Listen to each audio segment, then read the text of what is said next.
इस वीडियो में हम एरिया ऑफ ट्रायंगल का जो फॉर्मूला है half into base into height दिए हुए ट्रायंगल में कैसे अप्लाई होता है हम ये देखेंगे। कोई भी ट्रायंगल अगर हमें दिया है उसमें हम half into base into height फॉर्मूले का एप्लीकेशन कैसे करते हैं, यानी हम उसमें बेस किसे चुनते हैं और रिस्पेक्ट टू बेस हम हाइट कैसे लेते हैं, ये देखने वाले हैं।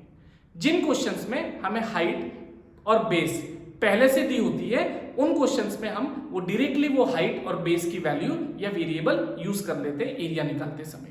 पर जिन क्वेश्चन में हमें हाइट और बेस खुद चुननी होती है हम उन्हें कैसे सॉल्व करेंगे या उनमें हम बेस कैसे लेंगे और with respect to base height कैसे लेंगे ये देखते हैं।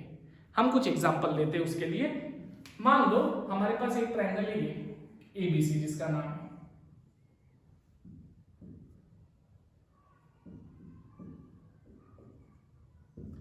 अब मुझे एरिया ऑफ ट्रायंगल एबीसी निकालना है, तो एरिया ऑफ ट्रायंगल एबीसी ये कैसे प्रोनाउंस होता है? ए फॉर एरिया, ब्रैकेट का मीनिंग है ऑफ, ट्रायंगल सिंबल है ट्रायंगल का और ये ट्रायंगल का नाम है, तो हम कैसे इसको प्रोनाउंस करते हैं? एरिया ऑफ, ब्रैकेट को हम हमेशा ऑफ की तरह प्रोनाउंस करते हैं, ट्रायंगल एबीसी। अब मुझे एरिया ऑफ ट्रायंगल एबीसी अगर निकालना है ये फॉर्मूला यूज होगा, यानी मुझे half into base into height, तो हाफ तो मुझे पता है, इंटू मुझे क्या चुननी है? बेस चुननी है, और फिर रिस्पेक्ट टू बेस मुझे हाइट लेनी है। तो हम जो साइड सबसे पहले हम बेस डिसाइड करते हैं, बेस के रिस्पेक्ट पे हम हाइट चुनेंगे या हाइट ड्रॉ करेंगे या हाइट को देखते हैं कैसी होगी हाइट। तो मान लो अगर मैं पहले ट्रायंगल की बीसी साइड को बेस चुनता हूं, ये होगी मेरी बेस, तो हाइट क्या होगी? हमेशा ध्यान रखना आप जिस भी साइड को बेस चुनते हो उसके अपोजिट जो वर्टेक्स है, अब बीसी को मैंने बेस चुना है, इसके अपोजिट वर्टेक्स क्या है? ए। इस वर्टेक्स से आप उस बेस पर परपेंडिकुलर ड्रॉ करोगे। सो हम ड्रॉ करते हैं इस वर्टेक्स से हम इस बेस पर परपेंडिकुलर ड्रॉ करते हैं और यहां पे नाम देते हैं D.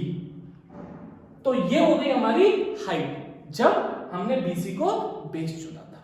So half into base BC into height क्या है? 80। फाइन। अगर हम बीसी को बेस न चुनकर एसी साइड को अगर बेस चुनते हैं तो हमारी हाइट क्या होगी देखते हैं। तो हमने एसी को बेस चुन लिया, तो हमारा फॉर्मूला क्या बनेगा? Half into AC into height क्या होगी? जिस साइड को आपने बेस चुना है उसके जो अपोजिट वर्टेक्स है उस वर्टेक्स से आप उस साइड पर परपेंडिकुलर ड्रॉ करोगे। तो निकाल लेते हैं हम यहां से उस बेस पर परपेंडिकुलर, और यहां पे नाम देते हैं हम E। तो हमारी बीई क्या हो जाएगी? हाइट, जब AC हमारी क्या होगी?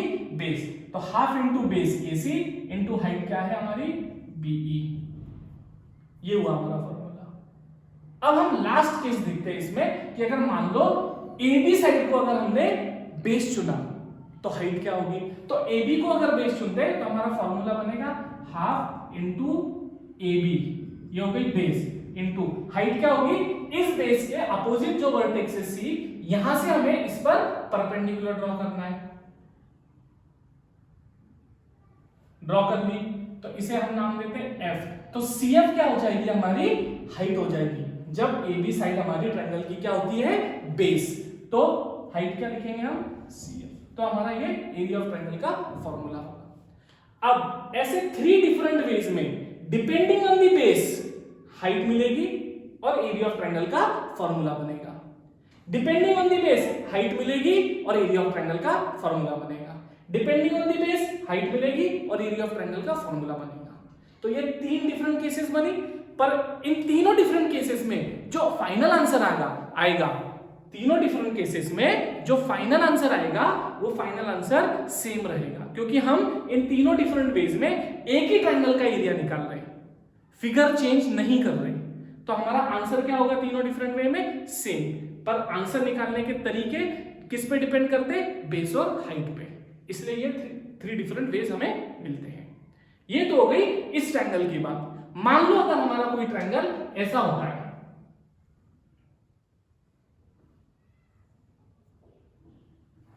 इसका नाम देते हैं हम PQ, एरिया ऑफ ट्रायंगल का जो फॉर्मूला है half into base into height, ये अप्लाई करने के लिए इस ट्रायंगल में हम लिखेंगे area of triangle P Q R is equal to half into base. अब मुझे बेस चुननी है, सबसे पहले मैं बेस चुन लेता हूं क्यू आर साइड को। अगर मैं क्यू आर साइड को बेस चुनता हूं तो हाइट क्या होगी? अब ध्यान देना, ये जो ट्रायंगल है ऑब्ट्यूज एंगल ट्रायंगल है और ये जो ट्रायंगल था वो एक्यूट एंगल था, यानी इसके तीनों भी एंगल क्या थे? Less than 90 degree. जब लेस देन 90 डिग्री तीनों भी एंगल हो वो एक्यूट एंगल ट्रायंगल होता है। और एक्यूट एंगल ट्रायंगल में आप जब तीन हाइट्स ड्रॉ करोगे, आप किसी भी ट्रायंगल की 3 डिफरेंट वेज में हाइट ड्रॉ कर सकते हो। तीनों पॉसिबल हाइट्स ड्रॉ करने के बाद तीनों हाइट आपको ट्रायंगल के इंटीरियर में आएंगी, यानी ट्रायंगल के बाउंड्री के अंदर आएंगे। ऑब्ट्यूज एंगल ट्रायंगल में होता क्या है कि एक एंगल मोर देन 90 डिग्री होता है, उसे हम ऑब्ट्यूज एंगल ट्रायंगल कहते हैं। ऐसे ट्रायंगल में जब आप तीन हाइट्स ड्रॉ करोगे तो दो हाइट ट्रायंगल के एक्सटीरियर में आएंगी, यानी बाउंड्री से बाहर आएंगी, और एक हाइट ट्रायंगल के इंटीरियर में आएगी। ये ध्यान रखना। तो देखते हैं कैसे दो हाइट एक्सटीरियर में आती है और एक हाइट इंटीरियर में आती है। देखते हैं पहले, अगर मैंने क्यू आर को बेस चुना तो हाइट क्या होगी? अब ये क्यू आर साइड है, मैंने बताया जिस भी साइड को आप बेस चुनते हो उसके जो अपोजिट वर्टेक्स है उस वर्टेक्स से आप इस बेस पर क्या ड्रॉ करोगे? परपेंडिकुलर। क्या मैं इस वर्टेक्स, बेस मेरी क्यू से आर तक है तो ये वर्टेक्स पी है, क्या मैं यहां से ऐसे कोई लाइन ड्रॉ कर सकता हूं जो यहां पर परपेंडिकुलर हो, या फिर मैं ऐसे कोई लाइन ड्रॉ कर सकता हूं जो यहां पर परपेंडिकुलर हो, या फिर मैं कोई ऐसी लाइन ड्रॉ कर सकता हूं जो यहां पर परपेंडिकुलर हो? क्या लगता है आपको, ये लाइन या ये लाइन परपेंडिकुलर होंगी क्यू आर पे? नहीं दिखाई दे रही है, बिल्कुल नहीं। सो हम इस तरीके से क्यू आर पर परपेंडिकुलर ड्रॉ नहीं कर सकते। और पहले जैसे मैंने कहा है कि दो हाइट्स एक्सटीरियर में जाएंगी ट्रायंगल के बाउंड्री के बाहर, तो इस केस में हमें हाइट ट्रायंगल के बाउंड्री के बाहर निकालनी पड़ेगी। तो देखते हैं कैसे निकलेगी वो। अब देखो, ये है अपोजिट वर्टेक्स क्यू आर के। अब इससे मुझे इस बेस पर परपेंडिकुलर निकालना है, तो मुझे इस बेस को एक्सटेंड करना पड़ेगा। एक्सटेंड कर लिया। एक्सटेंड करने के बाद तो ये हो गई सीधी लाइन। देखो सीधी लाइन में एक्सटेंड करना है। अब ये हो गई सीधी लाइन, इस सीधी लाइन पे यहां पर क्यू आर आती है बेस। अब इसके अपोजिट वर्टेक्स जो पी है वहां से उस लाइन पर जिस पर बेस आती है क्यू आर, मैं परपेंडिकुलर ड्रॉ कर लेता हूं। तो ये मैं ड्रॉ करूंगा परपेंडिकुलर इस वर्टेक्स से, और इसको नाम देता हूं मैं टी। तो ये हो जाएगी मेरी हाइट जो ट्रायंगल के बाउंड्री के बाहर है। समझ में आया? तो अब मेरा area of triangle P Q are का फॉर्मूला क्या बनेगा? Half into base. किसे चुना है? Q are. आप बोलोगे नहीं सर क्यूटी बेस हो गई, क्यूटी बेस नहीं होगी, ये पार्ट एक्सटेंडेड है। ये क्यों एक्सटेंड किया है? हाइट ड्रॉ करने के लिए। तो उसे हम बेस नहीं, बेस तो हमारी साइड ट्रायंगल की साइड रहेगी, और ट्रायंगल की साइड क्या है? Q R. तो half into base Q R. उस केस में हमने जो हाइट ड्रॉ की है एक्सटेंड करने के बाद, तो वह हाइट क्या होगी हमारी? पीटी। ये बनेगा हमारा area of triangle P Q are. Second case देखते हैं हम इसमें। सेकेंड केस है कि हाफ इंटू, मान लो अगर मैं पी आर साइड को, जो पी आर साइड है इसको बेस चुनता हूं तो मेरी हाइट क्या होगी? मैंने अगर इसको बेस चुना, इसके अपोजिट वर्टेक्स ये है, इस वर्टेक्स से मैं ऐसे तो परपेंडिकुलर नहीं ड्रॉ कर सकता, ऐसे भी कोई लाइन परपेंडिकुलर नहीं ड्रॉ कर सकता, ऐसे भी कोई लाइन परपेंडिकुलर नहीं ड्रॉ कर सकता।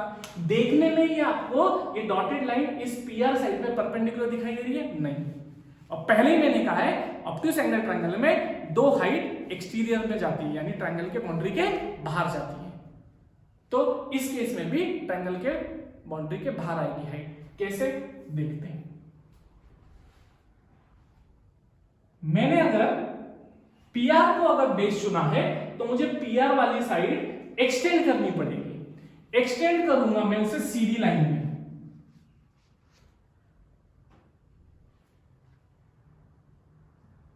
एक्सटेंड कर लिया।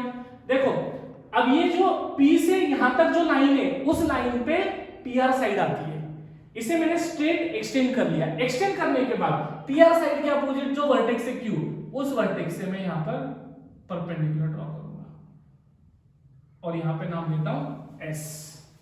तो ये क्या हो जाएगी मेरी QS क्या हो जाएगी हाइट। और बेस किसे लूंगा मैं, ट्रायंगल की साइड को, P से S तक नहीं, सिर्फ ट्रायंगल की साइड क्या है PR। तो बेस मेरी PR है तो हाइट क्या है मेरी QS। तो मेरा triangle area of triangle PQR क्या बना, half into PR into QS। ये दोनों केस में हाइट हमें ट्रायंगल के बाउंड्री के बाहर मिली। अब आखिरी केस तीसरी, इसमें क्या है वो कि मुझे QP को बेस लेना है। तो एरिया ऑफ ट्रायंगल PQR क्या बनेगा, half into QP into base, ये हो गई half into base QP into height. Height लेनी है तो QP के अपोजिट वर्टेक्स R है, यहां से मैं QP पर परपेंडिकुलर ड्रॉ कर देता हूं और इसे नाम देता हूं M। तो RM हमारी क्या हो जाएगी हाइट। तो एरिया ऑफ ट्रायंगल PQR क्या बनेगा, half into QP into RM। तो जो application of area of triangle है half into base into height, इस तरीके के ट्रायंगल में कैसे अप्लाई हुआ और 3 डिफरेंट एरियाज मिले, इस ट्रायंगल में कैसे अप्लाई हुआ और 3 डिफरेंट वेज में हमें एरिया मिला। तीनों डिफरेंट वे में जो आंसर मिलने वाला है वो इक्वल होने वाला है, यानी सेम होने वाला है, क्योंकि हमारा फिगर नहीं चेंज होगा, फिगर वही है, उसी फिगर का हम 3 डिफरेंट वेज में एरिया निकाल रहे हैं, तो हमें आंसर क्या मिलेगा, सेम। ठीक है, ये ध्यान रखना। अब हम एक और एग्जांपल ले लेते हैं राइट एंगल ट्रायंगल का। मान लो ये हमारा राइट एंगल ट्रायंगल है,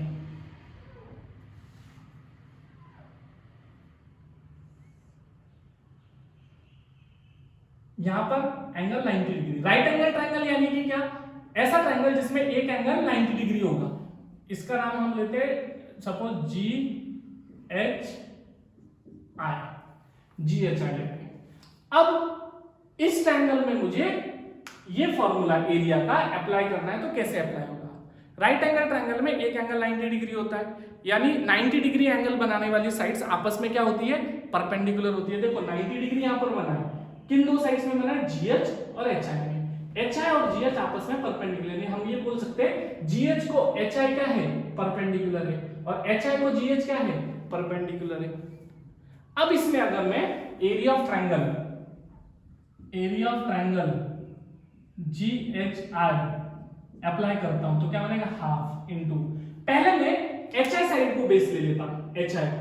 तो HI को अगर मैंने बेस चुना तो हाइट क्या होगी, तो हाइट कैसे चुनते हैं, जिस भी साइड को आपने बेस चुना है तो बेस के अपोजिट वर्टेक्स क्या है, G, उससे आपको इस बेस पर परपेंडिकुलर ड्रॉ करना है। तो ये मेरी बेस है, बेस के अपोजिट वर्टेक्स क्या है, G, यहां से मुझे परपेंडिकुलर ड्रॉ करना है। तो यहां से perpendicular 90 degree angle already drawn है HI पर, तो ये साइड क्या हो जाएगी, हाइट हो जाएगी। ये ट्रायंगल की साइड भी है और ये हाइट हो जाएगी अगर HI को मैं बेस चुनता हूं। तो हाइट क्या होगी मेरी, GH। फाइन, तो एरिया ऑफ ट्रायंगल GHI क्या बनेगा, half into HI into GH। HI जब बेस थी, GH हाइट हुई। सेकेंड केस इसमें बनेगा, अगर मैं GH को बेस लेता हूं तो अगर मेरी GH साइड बेस होगी तो हाइट क्या होगी, GH को अगर बेस लिया तो GH के अपोजिट जो वर्टेक्स है वो है I। इस वर्टेक्स से मुझे इस पर परपेंडिकुलर ड्रॉ करना है, तो इस वर्टेक्स से मैं इस पर परपेंडिकुलर ड्रॉ करूंगा तो देखता हूं इस वर्टेक्स से ऑलरेडी इस पर परपेंडिकुलर ड्रॉ है, यानी ये वाली लाइन इस पर परपेंडिकुलर है, तो ये तो ट्रायंगल की साइड भी है। तो GH को अगर बेस लेता हूं तो ये ट्रायंगल की साइड भी है और हाइट भी हो जाएगी उस केस में, तो क्या लिखूंगा, HI। समझ में आया, इन दो केस में समझ में आया क्या हुआ है। अब आखिरी केस इसमें क्या है कि अगर मैं GI को अगर बेस लेता हूं तो हाइट क्या होगी, GI के अपोजिट वर्टेक्स HA, इस वर्टेक्स से मुझे उस पर परपेंडिकुलर ड्रॉ करना है, तो मैं परपेंडिकुलर ड्रॉ करता हूं और यहां पे नाम देता हूं मैं इसको सपोज K। तो GI मेरी बेस थी तो हाइट क्या होगी, HK। इस वे में या इस तरीके से, इन 3 तरीके से मैं GHI ट्रायंगल का, राइट एंगल ट्रायंगल का 3 डिफरेंट वे में एरिया निकाल सकता हूं। तो आपने देखा कि इस टाइप के ट्रायंगल में हम ये फॉर्मूला अप्लाई करेंगे। अगर हमें खुद को बेस चुननी है और हाइट, तो कैसे 3 डिफरेंट वे में मैं अप्लाई कर सकता हूं। इस टाइप के ट्रायंगल में कैसे 3 डिफरेंट वे में अप्लाई कर सकता हूं, और इस टाइप के ट्रायंगल में मैं कैसे अप्लाई कर सकता हूं। ये टॉपिक काफी सिंपल है, कई स्टूडेंट्स को ये बहुत आसान लगा होगा, कई के लिए ये थोड़ा डिफिकल्ट हो सकता है। हमने इस टॉपिक को यहाँ पर इसलिए समझाया, इस टॉपिक पे डिपेंडेंट आगे चैप्टर में हम कई जगह पर सम सॉल्व करने वाले हैं, वहां पर हमें कोई डिफिकल्टी ना हो, इसलिए हमने इसे यहाँ पर डिस्कस करना जरूरी समझा। इस वीडियो में अगर आपको कोई कंसेप्ट डिफिकल्ट लगी हो तो इस वीडियो को रिपीट करके देख लेना। इस वीडियो को लाइक कीजिए, शेयर कीजिए और subscribe this channel and click the bell icon.